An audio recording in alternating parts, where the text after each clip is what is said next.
Imagina a un hombre que pasó 35 años luchando en la selva africana, que fue recibido como héroe en la Casa Blanca por el presidente estadounidense, pero que también fue considerado un criminal de guerra.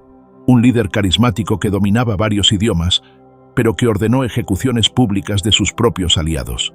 Jonas Savimbi fue descrito como uno de los líderes más talentosos y carismáticos de la historia africana moderna. Pero su sed de poder le costó cientos de miles de vidas a Angola. ¿Cómo puede un hombre ser al mismo tiempo héroe de la libertad y demonio de guerra? Si quieres descubrir la verdad detrás de una de las figuras más controversiales de África, no te vayas de aquí. Y dale like para apoyar el canal, porque esta historia te va a impactar de principio a fin. El 22 de febrero de 2002, soldados de las Fuerzas Armadas de Angola finalmente alcanzaron a Jonas Savimbi en la provincia de Moxico, en el centro-este de Angola, y lo abatieron. Su muerte marcó el fin de 27 años de la sangrienta Guerra Civil de Angola, un conflicto que devastó a uno de los países más ricos de África en diamantes y petróleo. Pero, ¿quién era realmente este hombre que dividió opiniones entre ser un libertador o un tirano? Jonas Maleiro Savimbi nació el 3 de agosto de 1934 en Munhango, provincia de Bie, Angola, hijo de Helena Mbundu Savimbi y Lotte Savimbi. Pertenecía al grupo étnico Obimbundu, que representaba cerca de un tercio de la población angoleña. Su padre, Lotte, era empleado del ferrocarril de Benguela y pastor de la iglesia congregacional. La dedicación evangelística de Lotte era tan impresionante que las misiones católicas locales, en constante conflicto con él, repetidamente pedían a las autoridades ferroviarias que lo transfirieran a nuevos puestos. Conforme la familia se mudaba, el joven Jonas absorbía las habilidades de oratoria convincentes de su padre y un conocimiento detallado sobre los ferrocarriles. Este conocimiento ferroviario más tarde se volvería crucial cuando, como líder guerrillero, organizaría ataques contra la línea que era una de las conexiones comerciales vitales del sur de África, transportando cobre y otros minerales desde el Congo, Zambia y Zimbabue. Al cortar el ferrocarril, la UNITA efectivamente paralizó la economía angoleña. Jonas asistió a escuelas misioneras protestantes donde sobresalió académicamente. Demostró gran determinación e inteligencia al conseguir educación secundaria, algo extremadamente raro para niños negros en aquella época. Savimbi luego consiguió una beca para Lisboa, Portugal, para estudiar medicina. Durante su tiempo en Portugal, Savimbi se involucró en política y, como la mayoría de los estudiantes angoleños, atrajo la atención de la policía secreta portuguesa, la PIDE. La policía secreta portuguesa llegó a detener a Savimbi varias veces. Eventualmente, Jonas dejó el país en secreto, con la ayuda de una red de apoyo, y fue refugiado por simpatizantes comunistas en Francia. Jonas Savimbi recurrió nuevamente a los misioneros para conseguir una beca que le permitió retomar sus estudios en Suiza. Sin embargo, tomó la decisión de abandonar el estudio de medicina, en parte porque consideraba la liberación de los angoleños de Portugal como la prioridad más importante de su país. Entonces, Jonas Savimbi se trasladó a la Universidad de Lausana para estudiar ciencia política y derecho, donde obtuvo su doctorado. A principios de los años 60, Savimbi coqueteó con varios movimientos de independencia angoleños, llegando incluso a unirse al ala joven del Partido Marxista, el Movimiento Popular de Liberación de Angola, el MPLA. Sin embargo, siguiendo el aliento de nacionalistas africanos, Savimbi se unió a la Unión de los Pueblos de Angola, la UPA, en 1961, donde fue nombrado secretario general. Al año siguiente, la UPA y el Partido Democrático Angoleño formaron el Frente Nacional para la Liberación de Angola, conocido como FNLA. Savimbi se convirtió en ministro de Relaciones Exteriores del Gobierno de la República de Angola en el exilio de la nueva organización, antes de renunciar en 1964 debido a desacuerdos con el estilo de liderazgo del fundador Holden Roberto. Savimbi también los acusó de tribalismo y de estar influenciados por intereses extranjeros. En 1965, Savimbi decidió formar su propio movimiento y buscar apoyo para él. Ese apoyo vino de la República Popular China. Él y algunos otros camaradas fueron entrenados en China, donde obtuvieron preparación militar especialmente en tácticas de guerrilla. Durante su estancia en China, Savimbi conoció líderes de la Revolución China.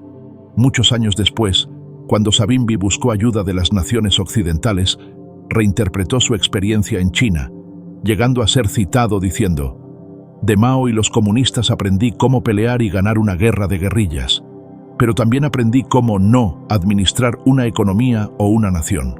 La riqueza de una nación es creada por la iniciativa de los individuos». 1966 vería a Savimbi finalmente formar su organización política, la UNITA. La UNITA fue formada el 13 de marzo de 1966, dentro de Angola, en la aldea de Mungai, en la provincia de Moxico, tras un periodo de intensa movilización política de Jonas Savimbi. La organización entonces comenzó acciones armadas contra los portugueses en el terreno el 25 de diciembre de 1966. La UNITA se convirtió en el tercer mayor movimiento político en la campaña de independencia de Angola, además de sus rivales, la FNLA y el MPLA. Savimbi era un líder carismático.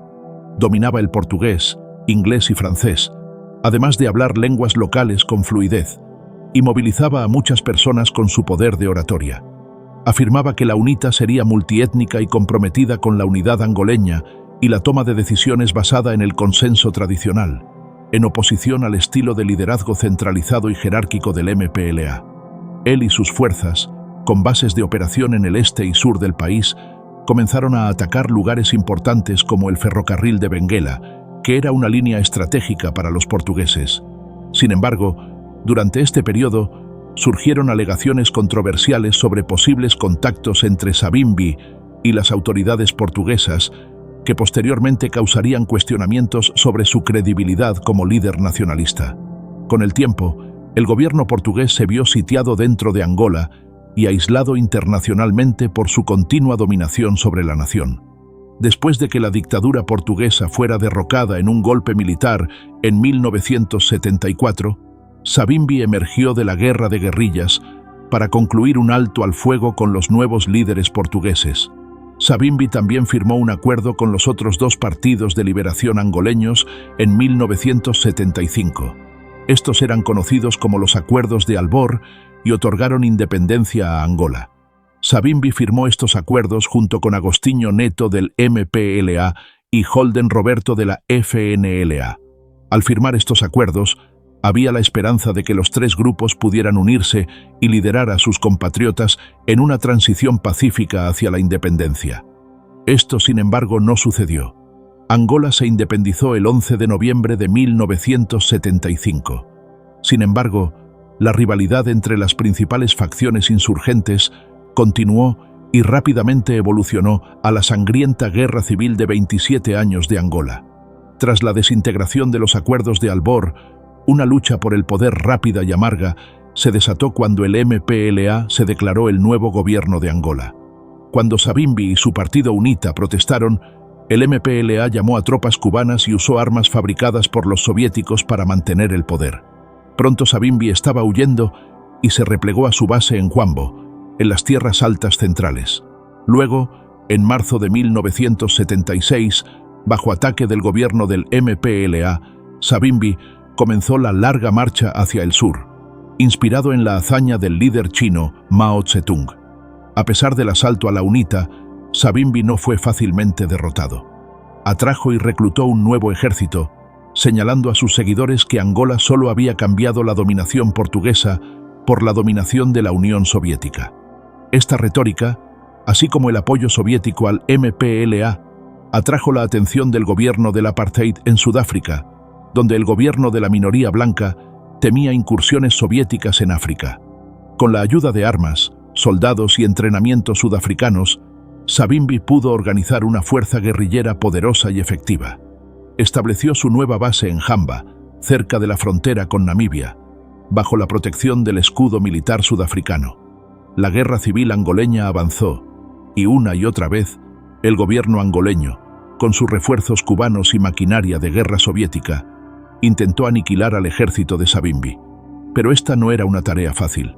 A mediados de los años 80, las fuerzas de la UNITA de Savimbi controlaban vastas extensiones de territorio, desde donde hostigaban instalaciones gubernamentales, ferrocarriles y líneas de suministro. En todo esto, Savimbi se convirtió en una pieza importante para los intereses estadounidenses y sudafricanos que querían impedir que el MPLA controlara un país africano tan rico y estratégico. Durante la guerra, vastas porciones de tierra en el campo fueron cortadas de la agricultura por campos minados. Víctimas de minas y niños desnutridos llenaron los hospitales en esas áreas. Miles de niños y niñas fueron reclutados por las tropas de la UNITA y llevados a áreas controladas por la organización en el sur, alrededor de la capital de Savimbi, en Jamba. Reportes indican que la UNITA cometió actos violentos, incluyendo ejecuciones públicas y otros abusos contra civiles. Dentro de la UNITA, Savimbi mantenía un control férreo usando su carisma y eliminando a cualquier posible competidor al liderazgo. Muchos de los asociados cercanos de Savimbi que lo desafiaron fueron encarcelados o ejecutados por sus órdenes. Durante la guerra, Savimbi viajó frecuentemente al extranjero en busca de apoyo para su causa, y sus esfuerzos en Washington resultaron particularmente gratificantes. Su inteligencia y carisma lo hicieron convincente para audiencias internacionales como un líder anticomunista. Con el recién electo presidente de Estados Unidos, Ronald Reagan, prometiendo revertir el comunismo globalmente, Savimbi logró conquistar con éxito el apoyo estadounidense para su causa. Visitó Estados Unidos en 1981 y nuevamente en 1986, cuando fue recibido en el Salón Oval por el propio presidente Reagan. Ahí recibió tratamiento VIP por parte de la administración Reagan, pues representaba a la UNITA como un movimiento luchando contra el comunismo. Sin embargo, algunos políticos estadounidenses influyentes se sintieron incómodos apoyando a Savimbi, observando que el gobierno del apartheid sudafricano estaba proporcionando suministros a la UNITA mientras ocupaba la nación vecina de Namibia. Aún así, la administración Reagan proporcionó a la UNITA millones de dólares en ayuda militar encubierta, incluyendo misiles antiaéreos para combatir aviones soviéticos. La batalla de Cuito-Cuanavale fue el punto de inflexión en esta larga lucha. Esta batalla llevó a un declive en la posición militar e influencia de Savimbi. Mientras tanto, el MPLA había establecido completamente su autoridad en el país, como el gobierno legítimo de Angola. Esto también fue seguido por el retiro de los sudafricanos, que fue seguido por la independencia de Namibia en 1990. Tras un periodo de conflicto armado amargo y guerra civil a lo largo de la mayor parte de los años 80, que había sido intensificado por la lucha de la Guerra Fría, comenzaron esfuerzos iniciales de reconciliación. En junio de 1989, en la cumbre de Gbadolite, organizada por el presidente Mobutu Sese Seko del Zaire, Savimbi y José Eduardo dos Santos, quien ahora era jefe del MPLA y presidente de Angola, se encontraron por primera vez. Eventualmente, el 31 de mayo de 1991, los líderes rivales firmaron el Acuerdo de Paz de Vicese frente a todas las principales organizaciones internacionales. Septiembre de 1991 vería a Jonas Savimbi regresar a Luanda, la capital de Angola, para su primera visita tras 16 años de independencia.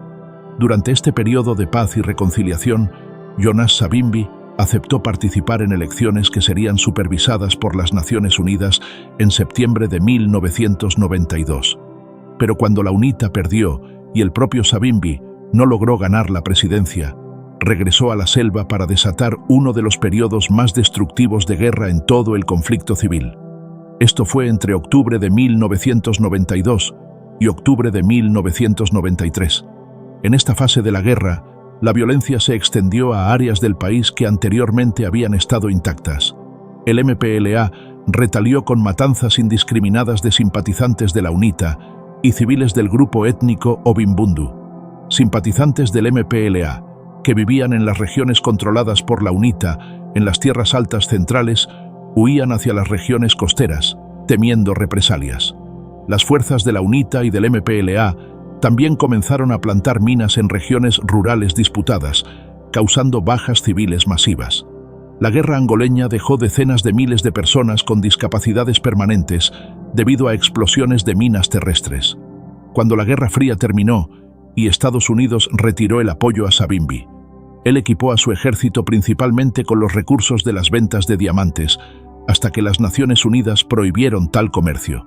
Savimbi compró acceso logístico a través de Zambia con sus ingresos de diamantes y adquirió armas de Ucrania y otros lugares para reequipar a sus fuerzas.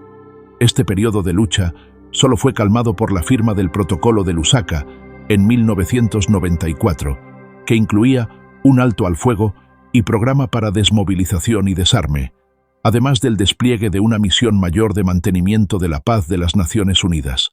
El 20 de noviembre de 1994, Savimbi firmó un tratado de paz para traer esta segunda fase de la guerra civil a su fin. Pero en realidad, Savimbi nunca aceptó completamente el acuerdo de Lusaka. Aparentó estar de acuerdo por necesidad táctica.